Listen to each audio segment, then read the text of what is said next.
대표적인 부실 인사로 비판을 받았던 교육부 그리고 여성가족부 장관 후보자의 문제는 어쨌든 정리가 됐습니다. 하지만 최동석 인사혁신처장의 과거 막말 논란이 끊이질 않으면서 민주당 안에서조차 비판 목소리가 나오는 상황인데요.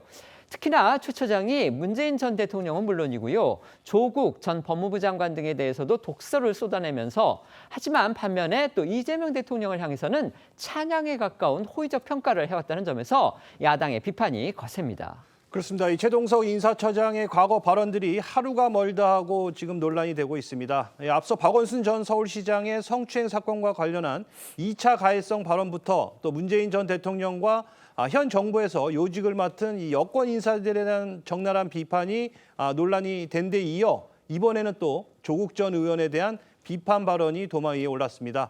특히나 이 특정 시점을 기준으로 이 조 전 의원에 대한 평가가 180도 달라졌다는 점이 눈길을 끕니다. 그 특정 시점이라는 게 결국 지난 총선을 전후한 시점, 그러니까 조국 혁신당의 창당 전과 후를 지금 말하는 겁니다. 네, 총선 시기였던 지난해 4월 최 처장은 자신의 유튜브 채널에 "우리는 왜 조국에게 속는가?"라는 제목의 영상을 올렸습니다. 그리고 영상에서는 조 전 의원을 전형적인 금수저라고 부르면서 "조국은 이론도 없고 과거도 숨기고 있다. 언행의 화려함 속에 늘 허황된 거짓 그리고 실현 불가능한 약속이 들어있다." 이렇게 주장했습니다. 그러면서 최 처장은 조 전 의원에게 있어빌리티라는 특성이 있다고도 했는데요. 있어빌리티라는 뜻은 한국어 있다와 능력을 뜻하는 영어 단어 어빌리티를 결합한 신조어입니다. 실제 능력이 부족해도 무언가 대단히 있어 보이게 만드는 능력이나 기술을 뜻하는 조롱 섞인 표현입니다.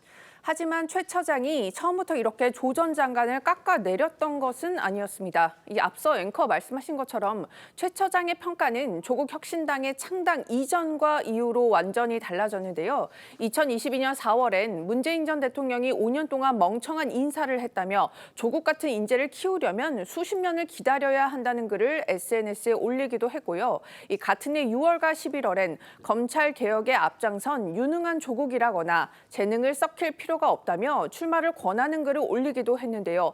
조국 혁신당 창단 후 달라진 최 처장의 평가 직접 들어보시죠.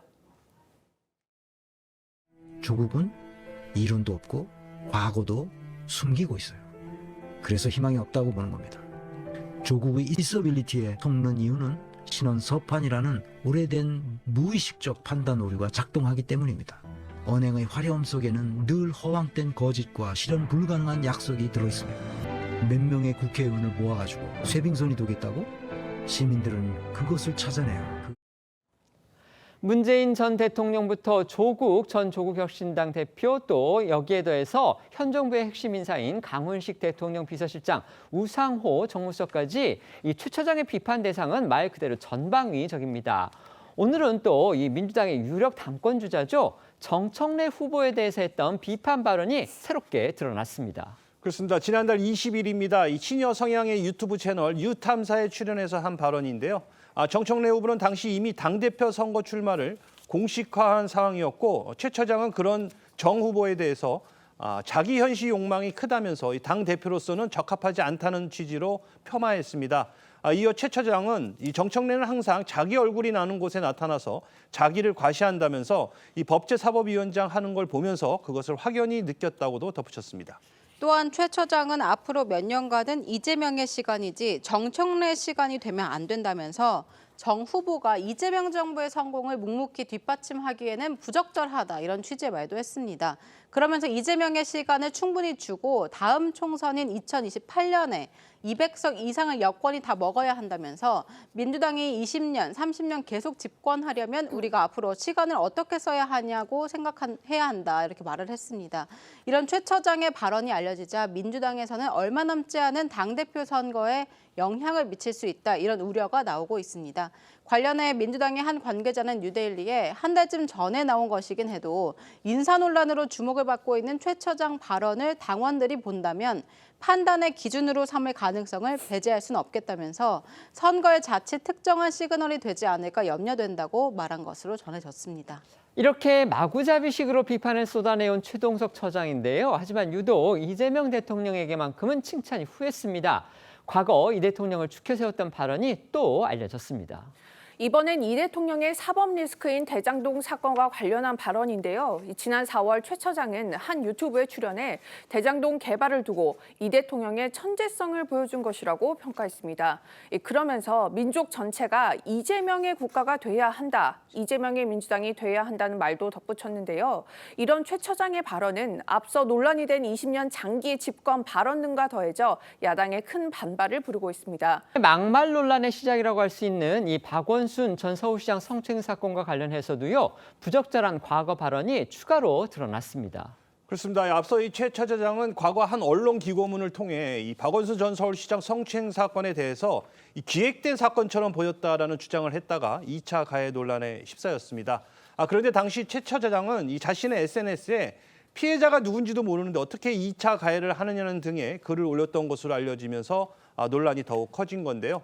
경향신문에 따르면 이 최 처장은 당시 SNS에 피해자를 대리했던 이 김재련 변호사에 대해서도 이 노랑머리의 법률 대리인이 점점 정신줄을 놓고 있다, 무섭다면서 이 장례식도 끝나기 전에 기자회견은 뭐냐, 누구한테 사과 받으려고 그랬나 라는 등의 글을 썼고요. 말해도 2차 가해, 침묵해도 2차 가해, 죽어도 2차 가해면 뭘 어쩌란 말인가 라면서 이런 수준의 사람과 상대하는 건 매우 위험하다고도 했습니다. 머리에 색깔까지 운운하면서 역시 여성인 이 피해자의 변호사를 비하한 건데요. 앞서 최 처장은 2차 가해 논란에 대해서 사과를 하면서도 당시 자신이 어떤 글을 썼는지는 기억이 나지 않는다. 그래서 야당으로부터 과연 그 사과라는 게 진정성이 있는 거냐, 이런 비판을 자초했습니다. 네, 최 처장은 기억이 나지 않는다 이렇게 말했지만 최 처장의 글은 그대로 남아서 계속 드러나고 있는 건데요. 경향신문에 따르면 최 처장 2020년 7월 28일에도 김 변호사가 자신의 페이스북에 진실의 힘, 달게 목까지는 흔들어도 새벽은 온다네라는 쓴 글에 대하여 이 스스로 비튼 것 아닌가라면서 진실은 간단하다, 사진 한 장이나 박원순의 막말이나 신음소리가 나오는 10초짜리 녹음 파일이면 충분하다 이렇게 적었던 걸로 알려졌습니다. 관련해 지난주 법사위에서의 최 처장 사과 발언 들어보겠습니다. 박원순 전 시장님 성 문제 관련해서도 네. 피해자와 가해자가 완전히 바뀌었다라고 말씀하신 적 있습니까? 그 오래된 얘기라 정확하게 신문에 난 거는 제가 봤습니다. 피해자가 꽃뱀 같은 사람이다 이런 표현도 쓰셨어요? 그거는 제가 그렇게 썼는지는 기억이 나지 않는데 하여튼 신문에 났기 때문에 그것을 직원들이 저에게 알려줘서 제 SNS에다가 사과의 말씀을 드렸습니다. 그러니까 사과의 말씀을 하신 거는 네. 그건 사실로 인정을 하셨다는 뜻인가요? 얘기한 것으로 생각됩니다.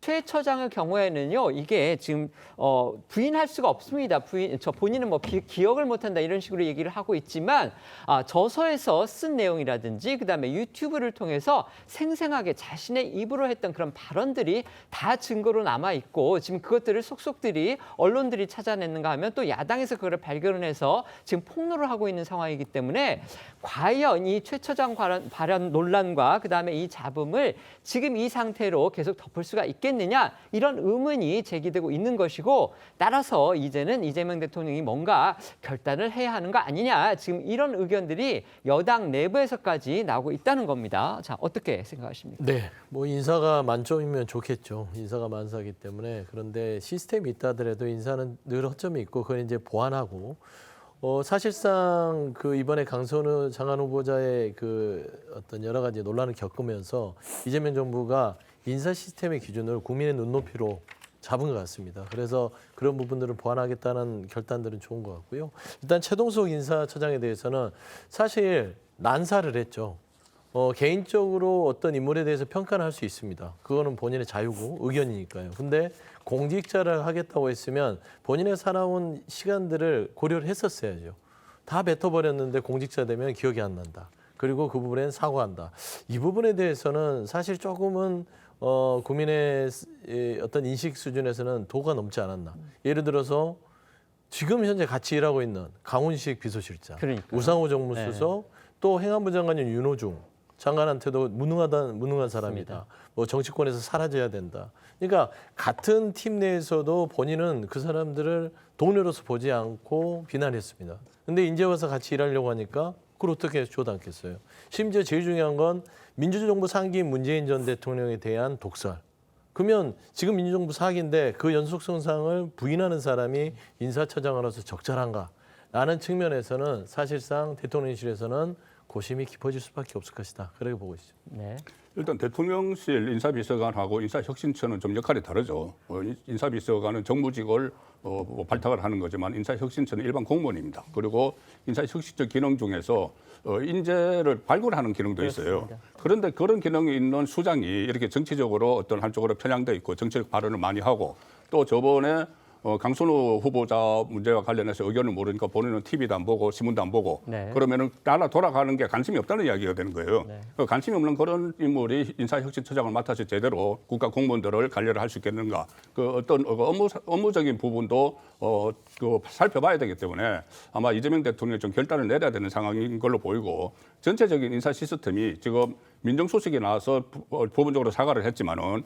일단은 인사수석이 없지 않습니까? 인사수석이 없고 총무비서관과 인사비서관 소위 말하는 성남 라인이 지금 하고 있다고 하면은 그리고 또 그 두 사람이 어떤 추천을 하면은 검증을 해야 되는데 민정수석실에서 공직기강비서관이 검증을 합니다. 그런데 공직기강비서관이 바로 이재명 대통령의 변호사 출신이고. 출신입니다. 네. 그러니까 이게 제대로 그 어떤 유기적으로 한쪽이 추천을 하면 한쪽이 검증을 해서 만약에 뭔가 문제가 있으면은 다시 지적을 하고 이 시스템이 안 되는 거예요. 변제와 균형의 원리가 깨졌다. 네, 완전히 깨져 있죠. 네, 그렇기 알겠습니다. 때문에 그 위에서 통제를 할 수 있는 인사수석이라도 빨리 임명을 해야 될 것 같습니다. 알겠습니다.